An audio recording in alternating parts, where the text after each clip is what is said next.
Nagbabala ang LTFRB sa public utility vehicles laban sa overloading ngayong post-Holy Week rush. Kasabay po nito tiniyak ng ahensya na pananagutin maging ang bus operator sa mga bus driver na nagpositibo sa drug test noong Semana Santa.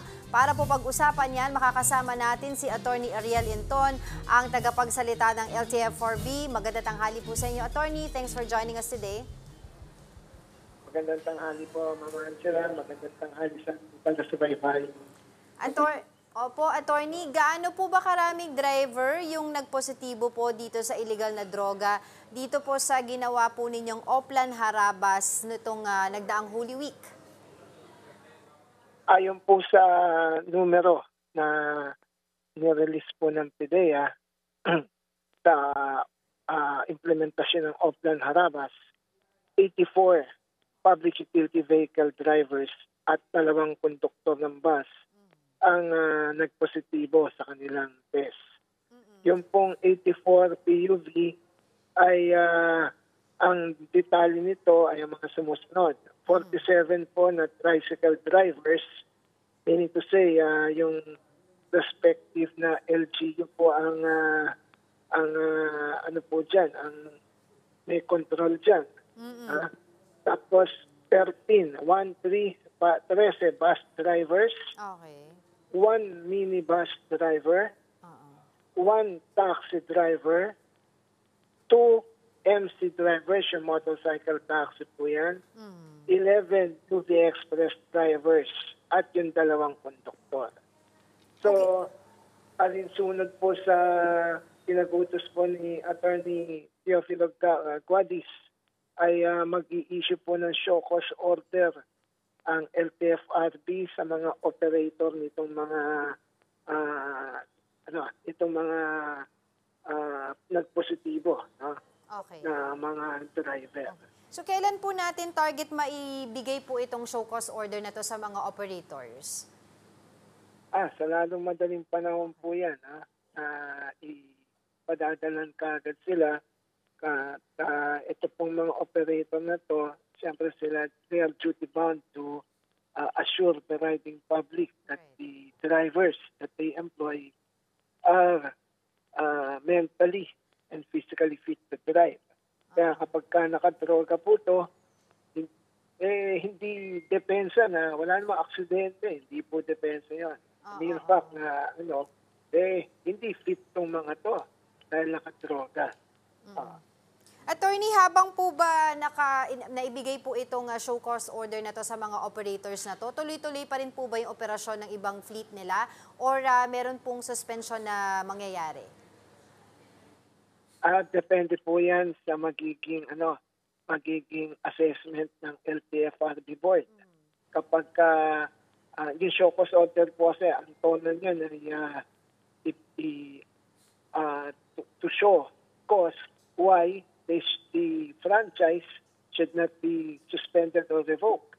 So kapag sa pandinig ay nakita ng board na talagang may kapabayaan to, itong mga to na itong mga nagpositibo sa droga, ay pwedeng ma-suspend yung mga unit kung ano minamanaw nito or yun mga unit under that case number kung tawagin po. Okay. So, depende po yan sa pandinig ng LTFRB. Right. I understand, Attorney. Pero po ba prior to this, may mga record na rin po ba ito mga bus operator na to na may mga nagpo-positibo silang mga driver before? Yan po ang titingnan po ng ating ahensya.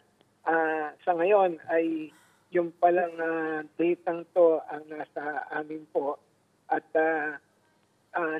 inaano na po natin at tinitingnan na po natin kung anong mga bus company itong mga kung saan mamaneho itong mga to. Not only yung mga bus, no, kasi meron din 11 na UV Express drivers. Opo. Pero saan po kadalasan yung mga ruta po nila? Lahat po ng mga drivers na nagpositibo sa illegal drugs? Wala pa po tayong eksaktong informasyon dyan. Although, meron po tayong nakausap na minsan nandiyan po yung tatlo yata sa bandang Laguna. Ito po ang sabi. But, of course, we need to confirm that information. Ang mga regional directors po natin, kung saan maaring nagkaroon po nitong mga positive test, ay inaatasan po na tingnan nga po kung sino itong mga operator na to. Okay. Attorney, habang nag-aantay po tayo dun po sa sinasabi niyo po mga investigation natin, paki-educate naman po kami, yung mga kapatid po natin, mga viewers po natin ngayon. Ano po ba yung posible na maging parusa po sa mga drivers na nagpositibo ng illegal na droga, sa paggamit po ng illegal na droga, at maging sa mga bus operators po na liable po? Apo, pagdating po sa sa lisensya po ng mga driver, ang LTO po ang may diyan, ang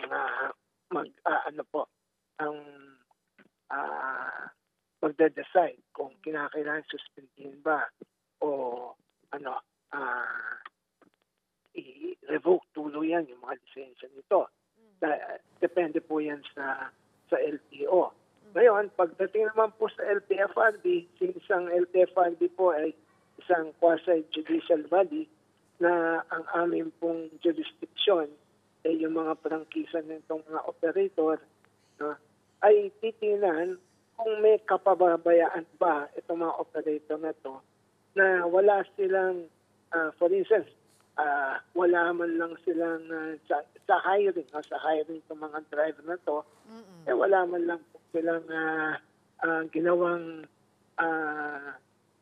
investigasyon o pinasasubmit na mga requirements kasi tuwing itong mga driver na to ay may past infractions sa batas. So, yan po yung titingnan po ng board. O kaya naman, dito sa tracing to, tatlo dito ay isang kumpanya lang. Ayan, nanganganib po talaga ng isa yan. Dahil hindi lang isa, kundi more than one yan. So, titingnan din po yan ng board. So, it's really up the board's decision after that nagkaroon po ng pandemic. Yeah. So, Attorney, talagang importante nakikita po natin dito, malaman natin kung may mga record na po itong mga drivers na ito prior to this testing and as well as the bus operators. Pero, Attorney, ano po bang overall assessment ng LTFRB dito po sa nagdaang Holy Week rush? Well, okay naman po. Bagamat meron pong mga complaint, mga concern, ito naman po yung natutugunan po ng ahensya.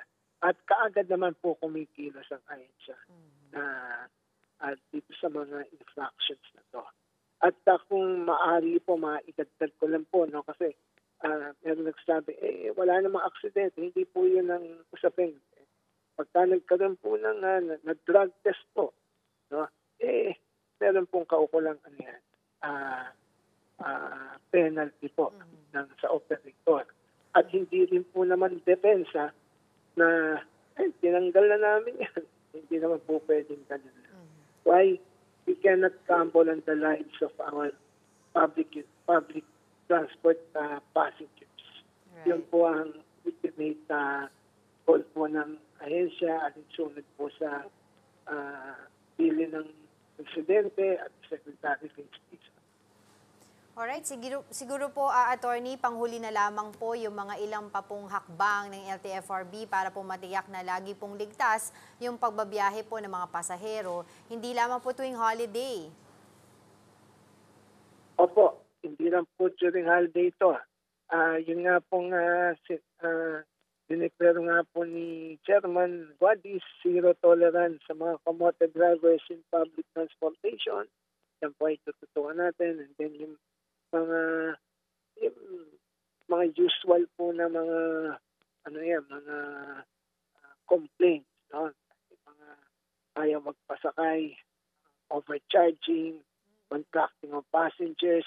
Ang amin po nga pakiusap sa publiko, kung sakaling na-experience niya yan, huwag niyo pong huwag mag-atubili, i-complain niyo po sa LTFRB yan. Kailangan po namin yan kasi kung wala pong complainant, as I said, quasi-judicial body po kasi yun yung LTFRB, hindi, wala pong hindi po makakapag-impose ng proper penalty po. So, kailangan po namin ang kooperasyon ng ating mga fighting. Alright, maraming salamat po sa inyong oras, Attorney Ariel Inton ng LTFRB.